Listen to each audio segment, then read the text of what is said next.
Studju li sar fost 3435 tifel u tifla tal-iskola kejjel l-ammont ta' xaħan f'ġisimhom. L-istess proċess ġie ripetut huma u jikbru fl-età. L-istudju beda fl-2008. 26% tas-subien u 30% tal-bniet ta' 7 snin kellhom piż żejjed jew kienu obeżi.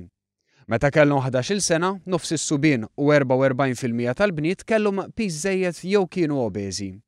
Malta qiegħda fit-tieni post wara l-Istati Uniti għat-tfal piż żejjed u obeżità fl-età ta' bejn il-11 u 13-il sena.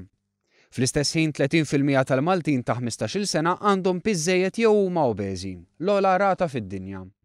Skont tħarriġ Ewropew dwar is-saħħa li sar fl-2010 permezz ta' intervisti, madwar 22% tal-popolazzjoni Maltija ta' 15-il sena jew iktar hija obeża u 36% oħra għandha piż żejjed.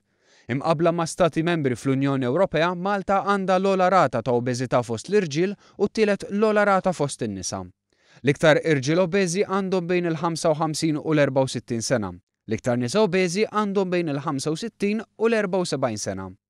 Meta wieħed iqis id-drawwiet tad-dieta tal-poplu Malti, isib li r-rata ta' subien li jieħdu kolazzjon kuljum hija ogħla minn dik tal-bniet u d-differenza bejn is-sessi tiżdied iktar ma tikber l-età.